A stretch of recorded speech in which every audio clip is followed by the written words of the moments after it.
Bonjour tout le monde, j'espère que vous allez bien. Aujourd'hui, je reçois une personne très spirituelle qui va venir nous parler d'énergie, de transgénérationnel, de liens karmiques, d'enfants intérieurs, de bébés intérieurs. Pour vrai, je pense qu'on aurait pu jaser pendant 3 heures. J'ai bien hâte de vous présenter cet épisode-là. Et juste avant, je vous parle évidemment de notre commanditaire, je vais dire notre communautaire, notre commanditaire Yummy Sport qui est là pour nous, pour moi, dans mon day-to-day, il faut que je le nomme, là, parce que c'est vraiment une compagnie que j'adore. D'ailleurs, ils nous offrent 15 de rabais sur tous leurs produits sur leur site web. Être autrement 15 et ben, comme je m'entraîne 5 jours semaine, j'ai toujours besoin d'un petit kick comme maman de 3 enfants. Alors, j'ai laissé ici mon pré-workout que j'utilise Angry Unicorn. J'aime vraiment le kick que ça donne, honnêtement. Ça m'aide vraiment dans mon focus, puis ça m'aide à vraiment, tu sais, au niveau énergétique, là, je trouve que ça me donne vraiment un pep supplémentaire pour être capable de me donner dans un workout, puis vraiment à 100%. Fait que si jamais vous voulez l'essayer, je vous invite à le faire, puis donnez-moi des nouvelles si vous l'avez essayé. Je suis bien curieuse de savoir comment vous avez aimé. Alors, on se retrouve tout de suite de l'autre côté. Bonjour tout le monde, bienvenue au podcast Être autrement. Je suis vraiment contente de vous retrouver encore une fois cette semaine pour un autre podcast, ma foi, divin. Ça va être rien de moins que ça. J'ai tellement hâte de vous présenter mon invitée aujourd'hui parce qu'elle a une histoire, j'ai envie de dire, qui résonne un peu avec la mienne dans le sens où elle a vécu, elle aussi, un 180 degrés et elle s'est penchée sur des sujets tellement intéressants. On parle de liens karmiques, transgénérationnels, les chakras, l'enfant intérieur. Ça va être réellement du bonbon. Alors, sans plus tarder, je vous présente Jessica. Allô, Jessica, comment ça va? Allô, ça va bien? Merci pour l'invitation, c'est un grand plaisir. Um, Merci tellement d'être là. J'ai tellement hâte de discuter avec toi. On a eu l'opportunité de jaser un peu, mais rien encore, tu sais, profond. Puis je le sais que ça va être vraiment du bonbon parce que c'est des sujets tellement intéressants qu'on va aborder aujourd'hui. En tout cas, du moins, moi, ça m'intéresse. Dis-moi donc, Jessica, est-ce que tu pourrais nous te présenter un peu, nous parler un peu de toi, puis ben, de ce 180 degrés-là que tu as fait là, il y a quelques temps? Moi, dans le fond, depuis que je suis toute petite, je voyais les esprits et en fait, j'étais, connectée sans le savoir au tout départ à mon jumeau qui est, décédé au premier trimestre de grossesse Wow. et oui, parce qu'on pourra en parler, par la suite parce que ça a, également une importance et ma mère m'a donné naissance et a donné naissance à mon jumeau et c'est à ce moment qu'elle a appris qu'on était 2. Et moi, j'avais cette spiritualité-là qui était intégrée parce que je voyais sa présence, sans comprendre que c'était lui, jusqu'au jour où est-ce que j'ai rencontré une médium, puis elle m'a confirmé que c'était lui, que je voyais, que j'étais pas folle, qu'est-ce que les gens disaient autour, mon imagination et tout ça, non, c'était vraiment vrai et moi, j'ai continué, en fait, une partie de ma vie, ma carrière comme infirmière clinicienne en obstétrique et moi, quand j'étais toute petite, je disais que j'allais accoucher les femmes enceintes, puis que j'allais accompagner à donner la vie. Et j'ai fait, pendant 12 ans cette carrière où est-ce que vraiment j'ai réalisé ce grand rêve que j'avais, cette première mission. Après avoir eu parce que j'ai eu 4 enfants, dont même une cinquième également qui était une petite jumelle aussi décédée au premier trimestre. Es-tu sérieuse? Oui! Oh Ben oui, my God, que oui, ça va être oui. quelque chose cet épisode. Wow, OK, excuse-moi. Fait que j'ai fait, oui, plusieurs libérations énergétiques. J'ai eu de la formation également pour, le faire. Je vous raconterai un peu plus loin. Mais, donc après avoir eu mon deuxième enfant, j'ai fait un burn-out parental et je pense qu'il y a plusieurs femmes qui doivent connaître ça, une écœurantite aiguë de la parentalité. Moi qui pensais qu'il allait avoir 20 enfants, qu'il allait toujours être patiente et tout ça, qu'il était né pour avoir des enfants. Non, là, à ce moment-là, parce que je dormais moins que 4 heures de sommeil et que, mon bébé était réveillé, la nuit, toujours excité ou en crise, donc j'ai passé les 10 mois sur la chaise berçante en train de dormir avec mon bébé, essayer de dormir, bien sûr. Et c'est là où est-ce que quand j'ai eu le burn-out parental, complètement déconnectée, des cris, vraiment là, même une énergie à l'intérieur de moi que j'étais rendue même à avoir, envie de faire mal à mon bébé. Puis ça, c'est quelque chose qu'on peut vivre parce qu'on est tellement, tellement, tellement, tellement, tellement brûlé, fatigué, épuisé, on n'a pas le soutien dont on aurait besoin et tout ça, qui fait que, je me suis tournée vers le CLSC, je suis allée chercher de l'aide, j'ai vu mon médecin, j'ai commencé à prendre la médication et ça m'a permis de monter la pente tout doucement. Monter cette montagne pour se sentir mieux. Mais dans cette quête-là de me retrouver, il restait toujours un petit fond. Qui je suis, moi, autre que la mère, autre que la conjointe, autre que l'infirmière? Je suis qui, moi? Et Mmh. c'est là que quand je me suis tournée, me reconnecter dans ma spiritualité, je me suis découvert qui je suis. Le côté spirituel en moi a, vraiment, développé encore plus mes capacités, puis je me suis dit: «Non, c'est pas vrai que je vais rester là à, continuer ma vie d'infirmière», parce qu'à chaque fois, je prenais moi, mon côté spirituel, ma partie de moi spirituelle qui vibre très fort, je la mettais dans le garde-robe, puis je m'en allais travailler. Et là, quand on revient du travail, on la prend. Et là, quand on discute avec des gens autour de soi et tout ça, sont pas très, très spirituels, OK, on va la laisser là dans le garde-robe, on n'en parlera pas. Et c'est là que j'ai fait: «Non, non, non, non, non, non, ça non, il y a quelque chose qui se passe». Et j'ai, avec l'intuition, avec des personnes qui sont arrivées dans ma vie, j'ai trouvé la bonne personne pour avoir la formation, pour devenir guide énergétique spirituel. Et c'est là où est-ce que j'ai fait mon 180°. Ça suffit, je vais, je vais changer de carrière parce que dans tout ça, mon premier rêve qui était, d'accoucher les femmes enceintes. En fait, moi, je suis une passeuse d'âme et une Mmh. passeuse d'âme, il y a pas juste les âmes, en fait, de faire le passage des âmes vers la lumière. Il y a des humains, des sages-femmes, tous ceux qui amènent également, les naissances, Mmh. donc d'accompagner les âmes à venir à la vie Mmh. incarné sur terre, mais il y a aussi le passage d'âme, d'amener les personnes à faire des grands passages dans leur vie, des transitions importantes et il y a des personnes qui sont des passeuses d'âme également et moi j'en fais partie. Et c'est là où est-ce que, avec ma formation, de guide, j'ai commencé à accompagner les femmes et là maintenant, aujourd'hui, quelques années plus tard, je donne la formation pour, devenir, guide énergétique. J'accompagne les femmes à aller assumer, se reconnecter à elles-mêmes, assumer qui elle est véritablement pour se Mmh. réaliser dans sa vie personnelle, professionnelle, parce que c'est important d'être soi, puis d'être soi partout dans les différentes sphères de leur vie.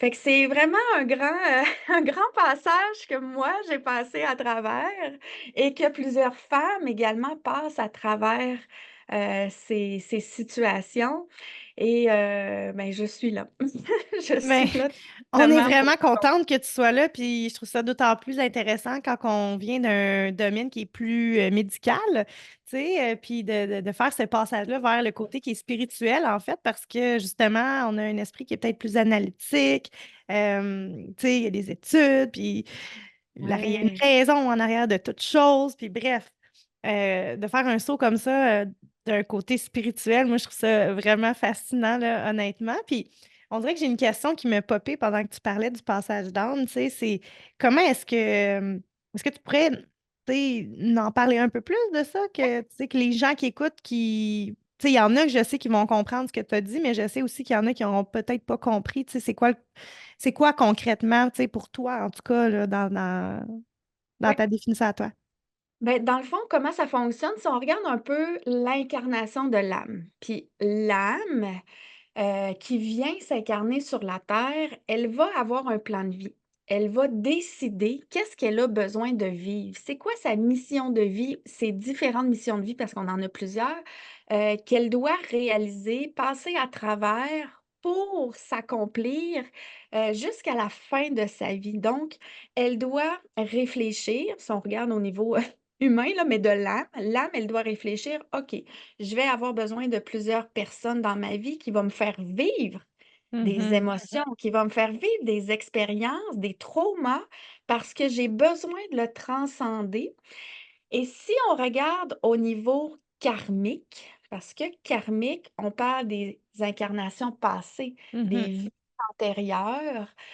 Si on regarde à ce niveau-là, c'est qu'on a besoin de venir s'incarner pour venir libérer pour nos incarnations passées, mais pour notre généalogie, pour également le collectif, les gens qui gravitent autour de nous, la communauté, quand on sent un poids, qu'on a l'impression de porter un poids de plein de gens parce qu'on vient libérer, parce qu'on a vécu une expérience traumatisante ou un vécu qui était vraiment pas facile, on a l'impression qu'on vient pour accompagner d'autres personnes ou pour les amener aussi à se libérer. Donc, l'âme vient s'incarner avec la personnalité, avec le corps physique qu'elle va choisir, avec toutes les caractéristiques, les qualités, tout ce qu'elle a besoin et elle vient s'incarner et elle s'incarne dans sa lumière. Donc qui elle est, puis quand je dis souvent être que l'on est, N-A-I-T, Mm. dire à l'être que l'on est depuis notre naissance, notre incarnation. Mais quand on arrive au monde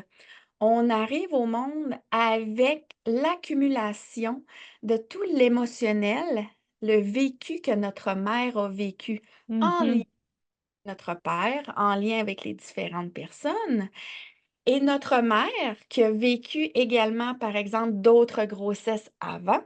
L'enfant qui naît va naître avec les différentes charges émotionnelles, énergétiques des autres grossesses.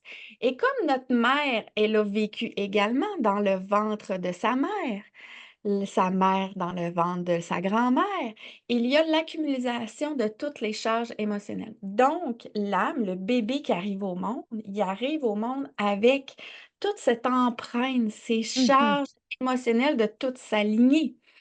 Et là, au lieu de commencer sa vie avec sa grande mission, ses grandes missions de vie, puis de dire let's go, moi j'arrive, elle arrive au monde en ayant la mission de peut-être amener la joie chez sa mère, Mm. sauver son père, sauver tel oncle, aussi qui avait un projet parce que là, on va plus loin. C'est possible que le bébé naît avec l'empreinte également de l'énergie de la mort parce que s'il y a eu des décès dans la famille, des fausses couches avant, dans la lignée, des personnes qui sont décédées, il y a un projet sens, il y a un projet de vie que le bébé se dit: «Ben moi, je vais faire ça». Et au lieu de carrément se détourner puis de s'enligner vraiment dans la bonne direction, il se détourne pour se relier à ce projet-là. Et qu'est-ce que Mhm. ça fait? C'est qu'en grandissant, en fait, le plus grand besoin de l'humain, c'est d'être aimé, c'est de se sentir aimé. Mhm. Comment qu'il va faire ça? C'est qu'il va changer pour pouvoir être aimé de ses parents, pour pouvoir Mm. être aimé de ses professeurs, de ses amis, de son employeur, de ses collègues de travail. Et là, ça change, ça change, ça change, et on continue d'accumuler des charges émotionnelles autour de soi. Puis là, c'est là qu'à un moment donné, il arrive où est-ce qu'on va frapper un mur? Mhm. Situation où on va être dans l'interrogation constante de: «Mais oui, mais je suis qui moi?» Tu sais, je travaille, mais je me sens comme pas passionnée, je me sens, plus fatiguée, j'ai l'impression de pas me sentir accomplie, je comprends pas trop et tout ça.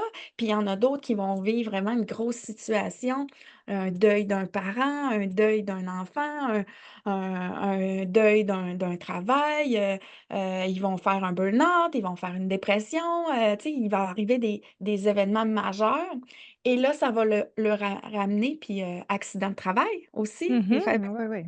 qu'on retrouve souvent puis, et tout. Et là, ils n'ont pas le choix. Ils n'ont pas le choix de faire un revirement parce qu'il arrive cette situation-là, puis c'est comme la vie, l'univers te dit: «Non, là, tu es carrément Dans le dans chat. la dans le champ, en mauvaise track, on va te ramener nous autres parce que là, tu as pas compris». Et c'est là que l'ouverture de conscience se fait. C'est là que la quête de soi démarre. Et comment qu'on passe par rapport à ça pour se reconnecter à soi? Parce que c'est pas juste de oui, on va faire de la lecture, on va lire des livres spirituels, on va commencer à faire de la méditation, puis on va se connecter. Oui, ça aide, mais ça, c'est la première porte pour commencer à aller se connecter.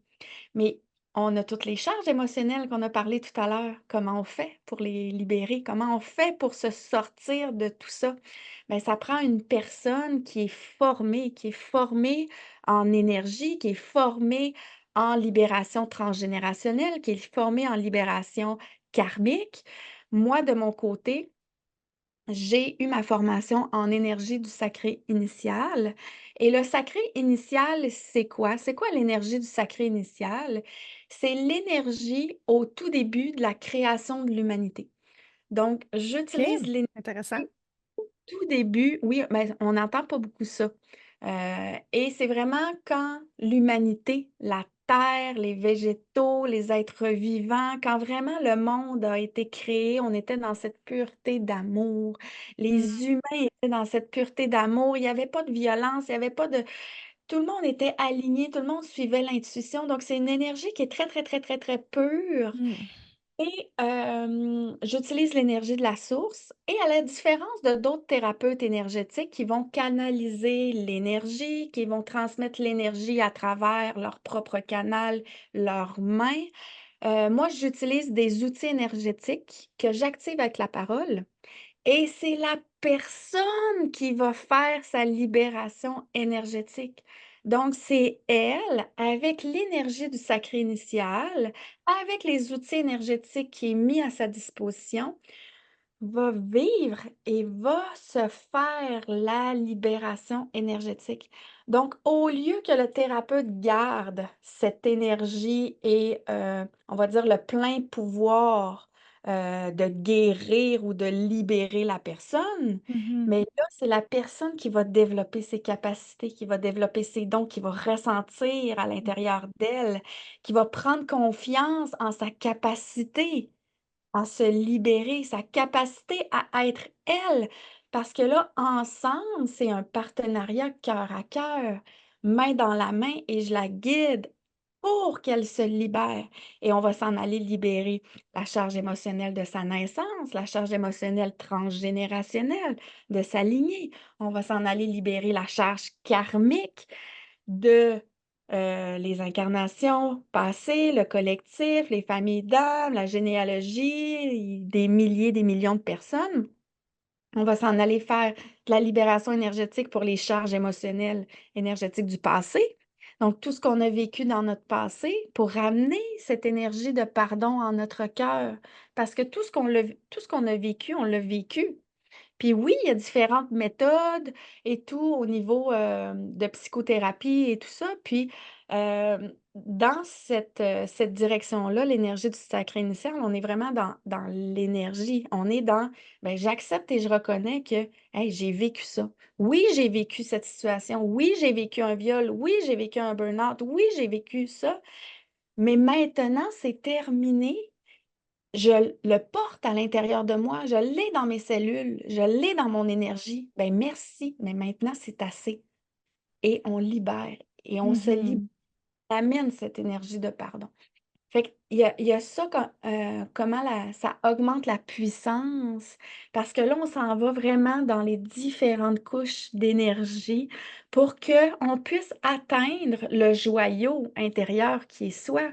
Fait que je dis souvent, moi, qu'on on est comme un oignon L'oignon, au départ, il sent pas très bon, il est pas très beau, puis il y a vraiment des couches et là, à l'intérieur, il y a vraiment un joyau, un diamant, ça brille de mille feux et avec l'aide du guide énergétique, comme moi en sacré initial, on va aller ôter chacune des couches par-dessus couches pour que la personne puisse avoir accès et qu'elle puisse se reconnecter à soi, puis qu'elle puisse assumer qui elle est et que là, ça devienne vraiment, ben, je suis ce que je suis.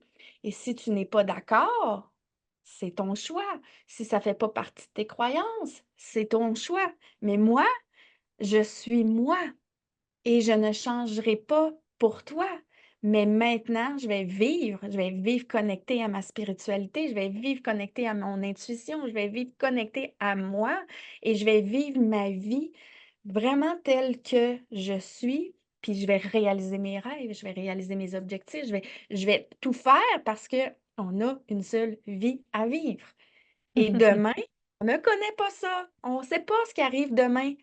Aujourd'hui, c'est aujourd'hui. Fait que notre pouvoir personnel, c'est le pouvoir de changer aujourd'hui qu'est-ce qu'on a besoin de changer pour notre bonheur, pour notre épanouissement. Fait que Absolument, absolument. voilà, une question, Mais c'est par rapport drôle parce que c'est tellement le discours que j'ai, puis tu sais, moi, c'est mon fils qui m'a appris que la vie est tellement fragile, tu sais, puis je trouve ça super intéressant de voir, tu sais, comment t'es vraiment dans l'approche là, tu sais, à 100% spirituelle. Pour ma part, tu sais, moi, j'ai aussi une certification d'intelligence émotionnelle du corps où on va travailler dans le transgénérationnel. Donc, j'ai fait le travail sur moi aussi. Mais tu sais, j'aime beaucoup jumeler les deux, tu sais, aussi avec le côté, justement, je suis également thérapeute holistique. Donc, tu sais, on va vraiment travailler aussi avec des questionnements. Mais c'est ça qui est beau, ce que j'aime de ce que tu as dit, c'est on a l'accompagnement de la personne, que ce soit un guide spirituel, que ce soit une thérapeute holistique, que ce soit n'importe qui, là.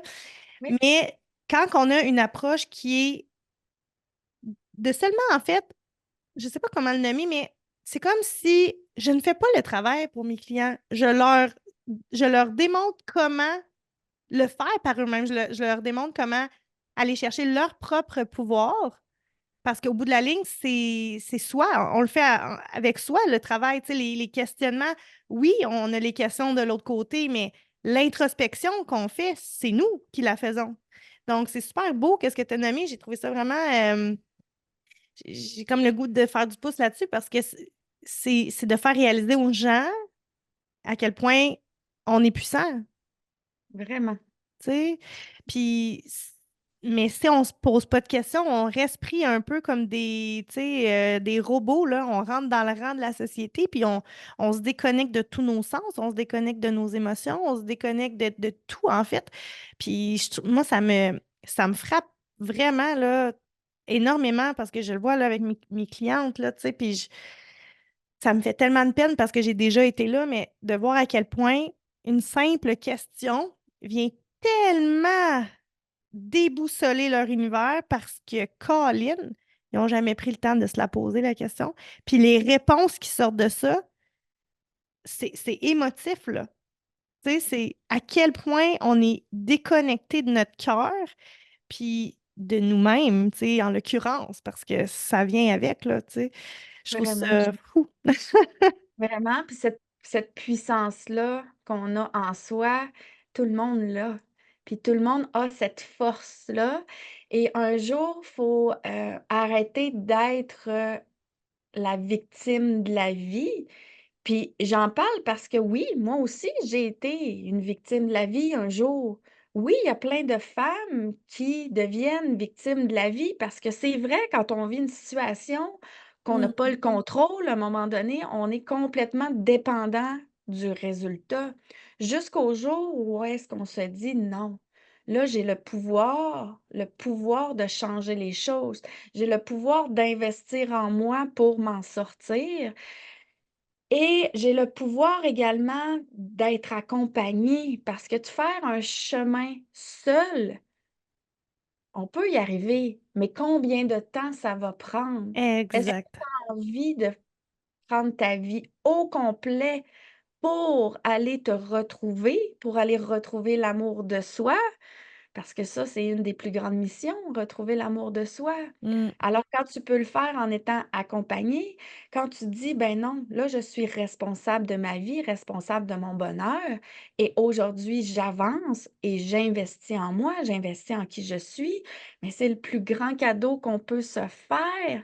Puis on a tellement été élevés à donner, donner, donner, prendre soin des autres, puis Pense pas à toi, c'est mal vu, là, tu sais? oui, c'est ça, pense aux autres et tout, alors que là, on doit se ramener dans, ben, c'est ma vie, c'est moi la personne la plus importante dans ma vie.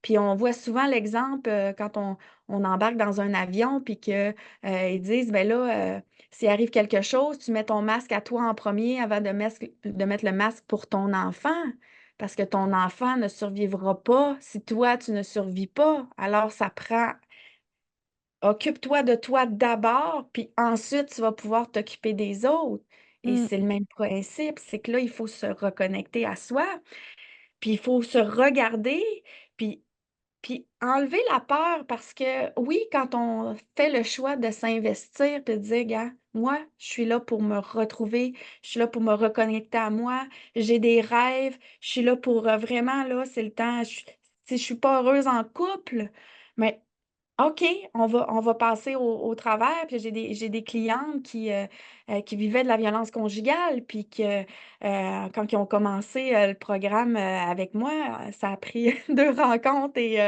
elles avaient quitté leur conjoint, elles étaient rendues dans une maison, pour la femme, puis elle a continué à travailler sur elle, à faire ses libérations et c'est wow parce que chacune des femmes qui se disent: «Ben non, c'est moi qui est la plus importante, puis c'est ma vie, là». Mais c'est dur d'aller là parce que ultimement, puis je suis certaine que tu le vois aussi de ton côté, c'est la culpabilité qui rentre, c'est les croyances aussi. Tu sais, on vient toutes de quelque part, tu l'as nommé tantôt, puis tu sais, on parle de transgénérationnel, on va utiliser ce langage-là aujourd'hui, vu qu'on a une spécialiste ici.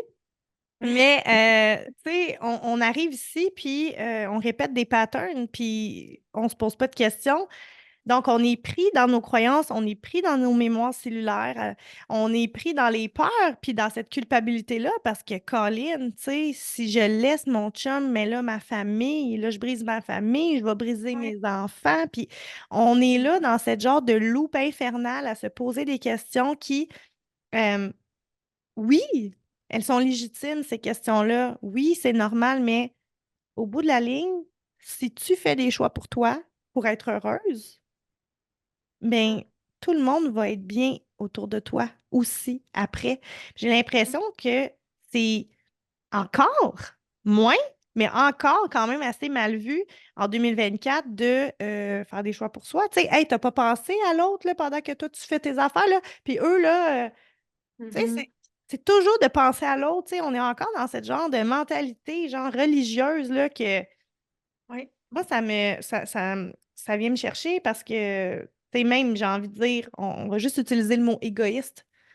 Tu sais, le mot égoïste, là, la définition que monsieur, Mmh. madame, tout le monde ont du mot égoïste, là, elle est péjorative, là. Elle est Ouais. péjorative, mais en même temps, aujourd'hui, je comprends, moi, dans ma vie, que c'est bien d'avoir de l'égoïsme. Parce que Mmh quand mh. tu prends soin de toi, puis moi, j'ai une autre définition de ce mot-là. En fait, je considère que c'est plus de prendre soin de soi, là, de se mettre en Oui, priorité parce que tu l'as oui, nommé. C'est notre oui, vie à nous qu'on est en train de vivre, oui, là. Puis ça oui. serait bien le temps qu'on arrête de jouer le rôle secondaire dans notre propre histoire, Mmh. tu sais. Mmh. Et, le jour où ce que moi, personnellement, j'ai décidé de faire mon 180 degrés aussi, j'ai commencé à prendre soin de moi, j'ai commencé à prendre de l'espace pour moi, à Ouais. sortir de mon rôle de maman Oui. plusieurs fois pour me Mmh mh. reconnecter à la femme qui était là en arrière, à me Mmh poser mh. des questions, à me demander c'était quoi mes besoins, puis à aller voir. Ben, en fait, pour répondre à ces besoins-là, il a fallu que j'aille voir la petite Eugénie. Mmh. Je pouvais pas juste me poser la question en tant que femme. Il a fallu que j'aille bien plus loin que ça. Il a fallu que Ah, j'aille demander à la petite moi. oui. Puis j'aimerais ça t'entendre là-dessus parce que je sais que tu es très connectée aussi avec l'enfant intérieur. Puis c'est un sujet, moi, personnellement, que j'utilise énormément dans mes thérapies, puis qui ont un effet incroyable, là, tu sais. je connais la puissance de ça. Ça a été un élément déclencheur pour m'aider à prendre plusieurs décisions, j'ai envie de dire, très drastiques dans ma vie, de connecter à la petite moi. Puis je pense que tout le monde devrait vivre cette expérience-là une fois dans leur vie. Qu'est-ce que t'en dis? Oui, vraiment. Puis on parle beaucoup aussi, c'est ça, on parle beaucoup de l'enfant intérieur parce que l'enfant intérieur, elle n'a pas toutes les peurs, toutes les croyances. Elle est dans le moment présent. Puis dans le moment présent, elle veut se faire plaisir. Elle veut de la joie. Elle veut s'amuser. Puis ça, on a perdu tout ça. Et si on regarde même plus loin que l'enfant intérieur, mais il y a le bébé intérieur. Lui, on l'oublie souvent. Hmm. Lui, souvent, on n'a pas connecté avec lui. Puis ça, c'est Hmm. quelque chose aujourd'hui qui est à voir parce qu'on en parle beaucoup de l'enfant intérieur. Mais je suis Mais le curieuse de bébé, t'entendre sur ça. ouais, ben le bébé intérieur, en fait, c'est que quand il est né aussi, la façon qu'il est né, l'expérience qu'il a vécue, ça laisse des traces. Ça laisse des traces parce qu'il arrive au monde dans un lieu qui peut être complètement froid, dans des peurs, quand si la mère a vécu justement des expériences hémorragie, des accouchements précipités, césariennes, Les des traumas. forceps, gna gna de ce monde. Même des accouchements qui se sont passés, qui sont complètement, on va dire, beaux, à voir, parce que moi, personnellement, j'ai vécu de la violence obstétricale. J'ai découvert ce que c'était de la violence obstétricale quand j'en ai vécu et j'ai compris dans quel milieu de la santé on était. Puis je Ouf! reproche rien aux professionnels de la santé dans le sens parce qu'ils ne sont pas conscients que c'est Ouh, ça. j'ai plein de frissons qui me traversent là. Ah là là là là là.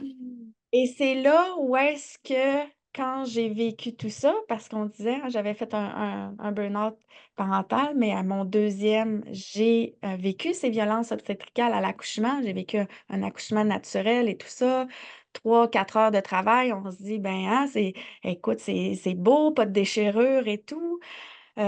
Puis, pendant l'accouchement, avec ces violences obstétricales-là que j'ai vécues, ça m'a amené à voir complètement le système de santé différemment, Peux-tu donner un mais exemple de ce que tu veux dire par violence obstétricale, là, juste pour que les gens puissent se connecter à ça?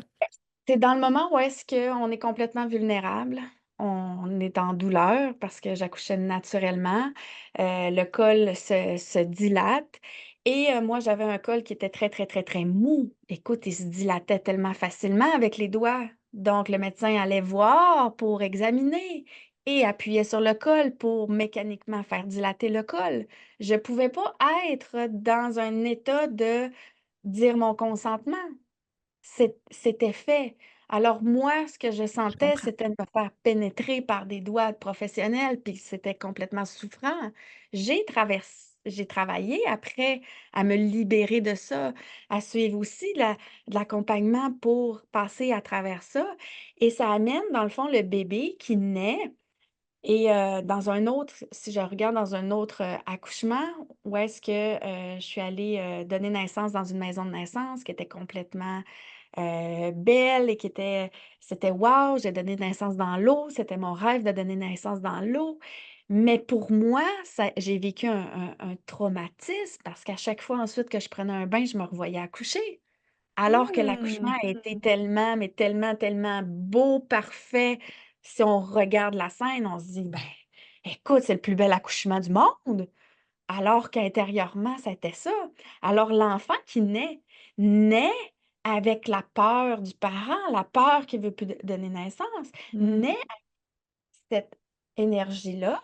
Et selon comment que le bébé est arrivé, s'il il pleurait, il était rose, il était bien en forme, versus il a eu besoin d'un petit peu de réanimation, puis il était plus mou, plus bleuté et tout ça.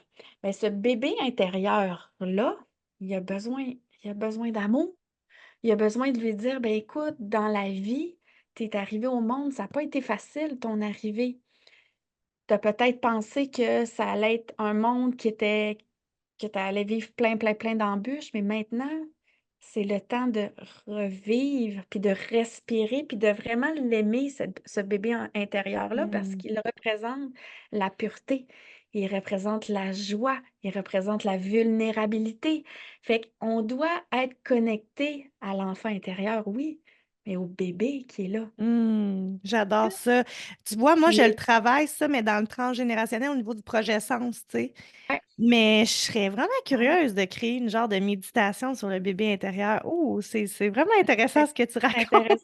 c'est intéressant, hein? Puis quand j'en fais j'appelle pas ça pour moi des méditations de mon côté parce que je viens inclure des outils énergétiques Oui, je comprends. sacrés-initiales, fait que ça devient une libération, énergétique aussi, mais oui, oui, ce bébé intérieur-là, puis Mmh.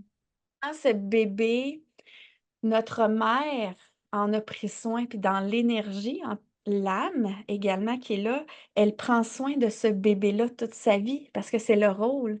Tu sais, quand on dit on donne la vie pour nos enfants, ben, Mmh.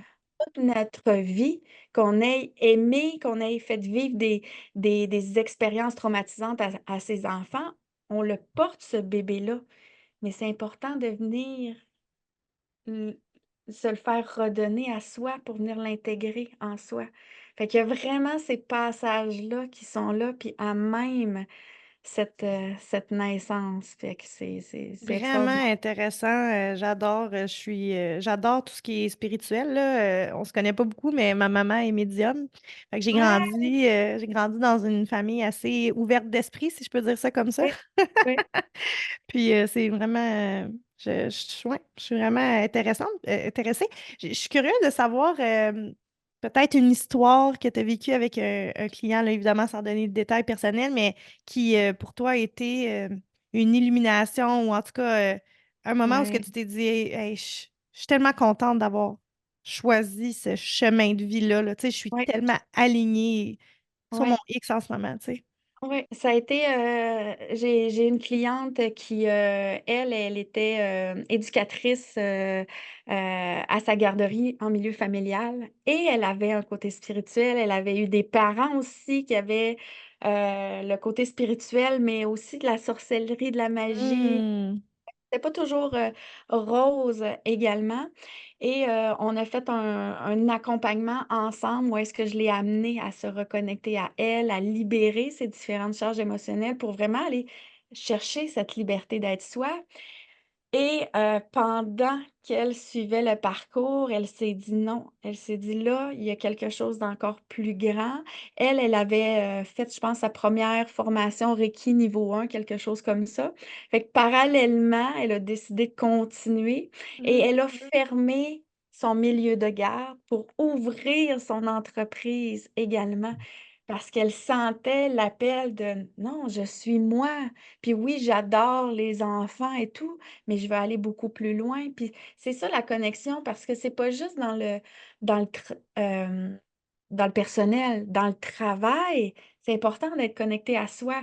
Puis peu importe le milieu de travail que tu as, donc cette cliente-là, elle est passée d'éducatrice à guide et elle continue à réaliser ses rêves, elle a plein de projets, puis ça a été une des grandes transformations, vraiment dans mes débuts, justement, quand je l'ai accompagnée, puis c'est là où est-ce que je me suis dit: «Waouh, Mmh. waouh, je suis une passeuse d'âme, vraiment d'amener puis de guider», puis tu sais, c'est pas moi qui fais son travail, c'est elle qui a fait: «Ben non, je sais maintenant qui je suis, puis c'est là que je m'en vais, puis je ferme mon milieu de garde, puis j'ouvre mon entreprise». Ça a été, vraiment une Mmh. gratification, moi, tellement tellement belle parce que je me suis dit: «Waouh, toutes ces femmes qui se choisissent, qui investissent en elles, puis qu'après ça, qui font ces 180°, Mmh. c'est tellement extraordinaire». Puis on entend souvent: «Ben, j'aime pas mon travail, ben, il faut bien que je ramène des sous, sur la table et tout ça». Mmh. Une belle croyance. Mais c'est tellement un choix de rester là! C'est pas une obligation. Puis j'ai vécu, moi, une période où est-ce que mon conjoint a perdu son travail, puis j'ai dû retourner dans le milieu de la santé. Fait que j'étais guide à temps partiel et j'étais infirmière à temps partiel. Parce que oui, j'ai eu besoin de ramener des sous. Sauf que pendant ce temps-là, je continuais, moi, Mhm. à accompagner. La clientèle commençait à augmenter, puis j'ai pu refaire. Donc, c'est possible de travailler, oui, à temps plein. Puis quand j'ai suivi ma formation de guide, justement, j'allaitais 24 heures sur 24. C'était mon quatrième bébé que j'avais à temps plein à la maison. Je suivais mes formations, je montais Tous mon tes site internet. choix, là. Ouais, ouais. Regarde. Tu sais, je travaillais les soirs, je finissais à 10 heures, j'étais sur le divan en train d'essayer de monter mon site internet pour ouvrir mon entreprise. C'est un choix. Oui, ça demande de l'énergie à la Mais c'est base. ça. Et Les gens sont pas tous prêts à faire, à vivre l'inconfort. Puis je trouve ça, c'est que je trouve ça triste dans un sens parce que ben, moi, je considère qu'il y a quand même tout un travail identitaire là, tu sais, à faire là, parce que bon, est-ce que je me crois digne de vivre ce que je veux euh, vivre, là? Tu sais, c'est quand même le gros questionnement ici, là. Puis je trouve ça beau quand on est capable de se choisir.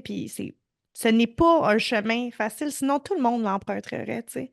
Mais vraiment. en tout cas, moi, je considère que quand même ce que tu fais, puis ce que je fais aussi, c'est de permettre aux gens d'éviter peut-être d'éviter un drame ou d'éviter de se laisser prendre au jeu de ce drame qui arrive et d'en rester dans cette victimisation-là. Puis aujourd'hui, Ouais. tu sais, j'aurais jamais été capable de dire ça, même pas il y a un an. Mais tu sais, aujourd'hui, Mhm. mettons, je vois la maladie de mon fils comme quelque chose que je devais vivre, tu sais. Ça me Mhm. fait de la peine parce que moi, je veux pas que mon fils vive ça, je veux pas que mon fils souffre et puis tout ça, mais je suis capable de dire d'un point de vue spirituel que c'est lui qui a choisi de venir s'incarner et de vivre cette expérience-là et c'est lui qui va décider quand il va partir. Ce n'est pas moi, ce n'est pas la science non plus, la médecine, whatever, c'est lui qui va décider euh, quand il va avoir fait ce qu'il a à faire, tu sais.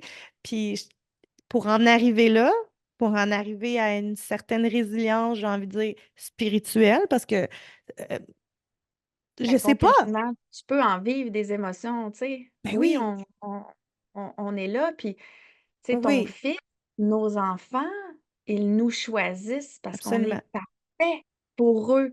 Autant les qualités que les défauts Mhm, que on va leur faire vivre, qui est pas toujours facile parfois parce qu'on est humain, parfois on est mhm, fatigué, parfois ça nous tente pas.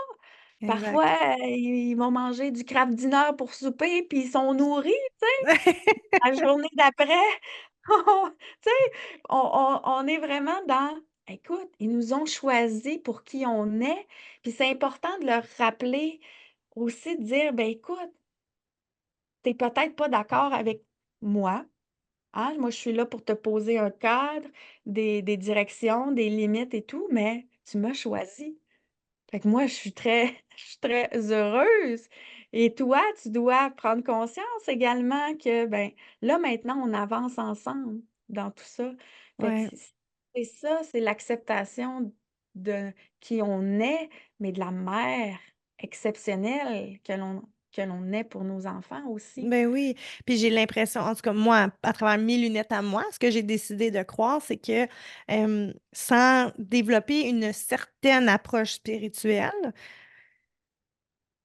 je trouve ça plus difficile d'intellectualiser la vie, là, tu sais, tandis que Mmh. quand on s'ouvre un petit peu à la spiritualité, puis là, je dis un petit peu parce que je sais qu'il y en a qui sont bien fermés, mais je considère que c'est important d'avoir une certaine ouverture par rapport à ça parce que quand on se pose des questions puis qu'on regarde ça d'un autre point de vue, la vie est tellement plus légère, tellement plus douce, puis ça nous amène justement à ouvrir notre cœur davantage.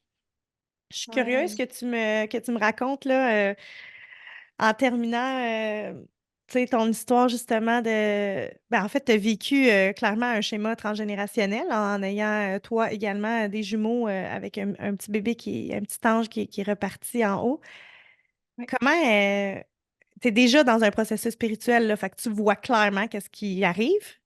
Je ouais, trouve ça fascinant, ça aussi, parce que des fois, c'est plutôt le contraire, puis des fois, c'est on le vit, puis c'est ça qui déclenche notre ouverture à la vie. ouais, Puis je parle pour moi, c'est la maladie de mon ouais, fils, évidemment. Fait que ouais. comment est-ce que tu as perçu cette expérience de vie-là en ayant cette connaissance spirituelle-là aussi?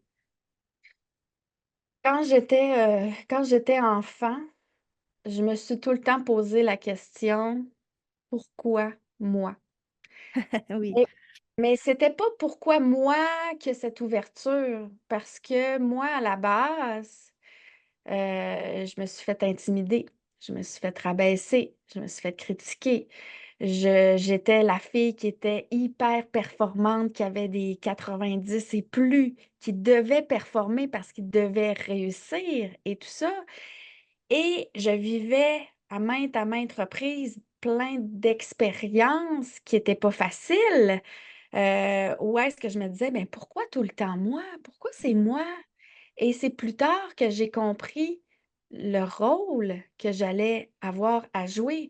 Parce que quand on a cette ouverture de conscience, puis oui, notre âme, elle choisit quand est-ce qu'on va avoir cette ouverture de conscience. Donc, on n'est ici pas dans le jugement de ah, il est pas spirituel, il est pas ouvert et tout ça. On Mmh. est vraiment dans, ben, regarde, son âme va choisir et un jour, il va avoir cette ouverture de conscience où il y en a d'autres qui l'auront jamais parce que Mmh. c'était pas le choix de vie, puis c'est parfait, ça leur appartient.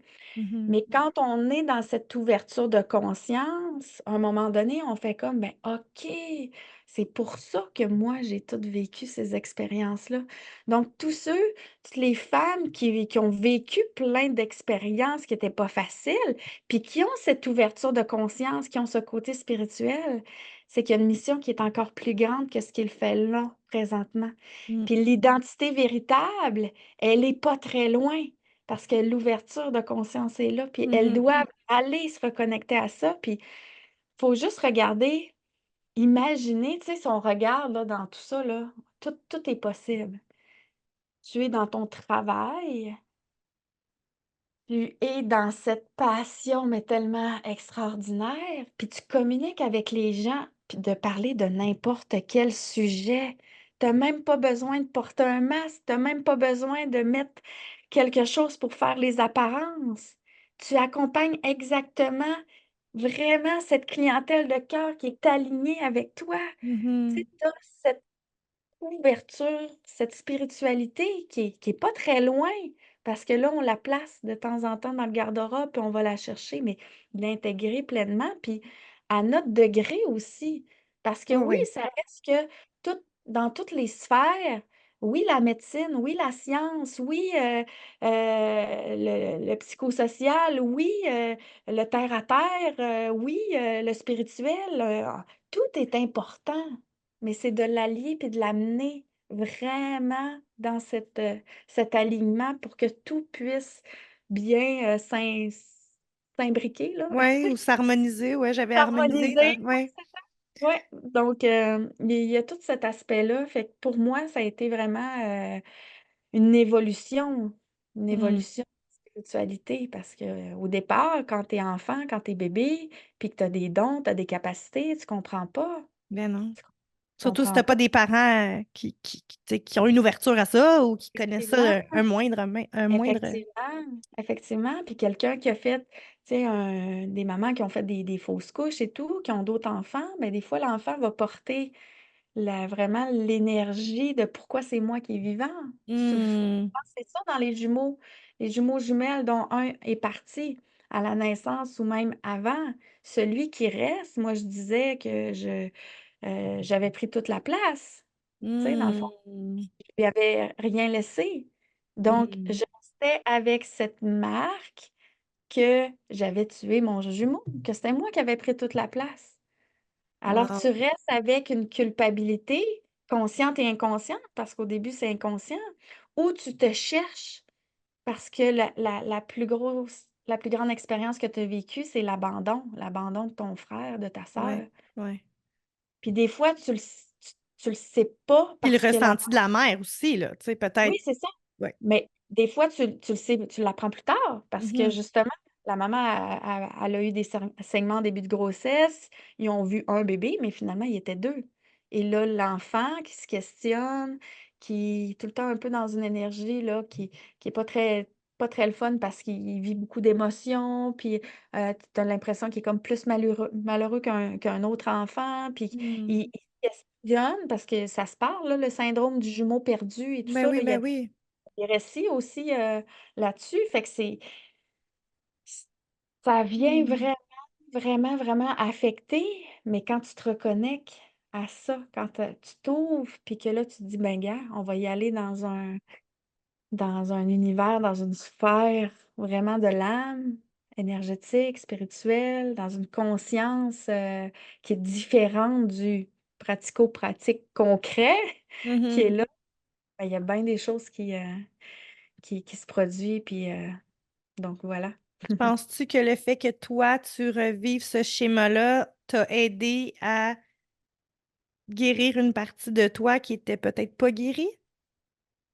Ben, en fait, il a fallu que je passe au travers de ça. Il a fallu que j'en prenne conscience. Il a fallu que j'aie de l'aide aussi parce que j'aurais pas pu réussir toute seule. De un, j'aurais pas pu comprendre exactement ce que je vivais. Mmh. Donc j'aurais pas pu le comprendre pour ensuite accompagner. Non, c'est Et sûr. parce que souvent quand on vit, quand on le transcende, quand on le libère, quand on se pardonne, ben ça fait partie du bagage derrière, mais on n'a plus Mmh. besoin de le porter. Puis c'est ça Mmh. l'affaire, c'est que souvent on pense porter notre passé, puis que ça fait partie de notre passé, ça fait partie de soi. Mais en fait, c'est l'expérience, tout le positif qui ressort de ça. Mais il faut le laisser derrière, Oui, absolument. passer, le libérer complètement pour avancer. Wow! En tout cas, c'est vraiment, c'est touchant, puis il y a plein de questions qui se bousculent dans ma tête, tu sais, je me pose plein de questions sur comment tu pu vivre cette expérience-là, tu sais, si ça a remonté des tu sais, c'est ça, le côté émotionnel, tu sais, de la chose avec les expériences, mais clairement, je fais confiance à la vie, là, par rapport à ça, même si c'est des fois, c'est des expériences qui sont ben, douloureuse, là, on va se dire les vraies Oui. affaires, là. Ce qu'on vit, Mmh. ce qu'on peut vivre, c'est pas toujours, rose, là. Puis, tu sais, ça, c'est important que tout le monde le comprenne, tu sais, que même si, tu te fais accompagner, que même si tu fais un travail sur toi, c'est d'être dans cette conscience-là que la vie, ben, puis tu as utilisé le mot qui est dans mon vocabulaire et qui a vraiment résonné, c'est «jouer». Alors, c'est Mmh. d'apprendre à jouer avec la vie.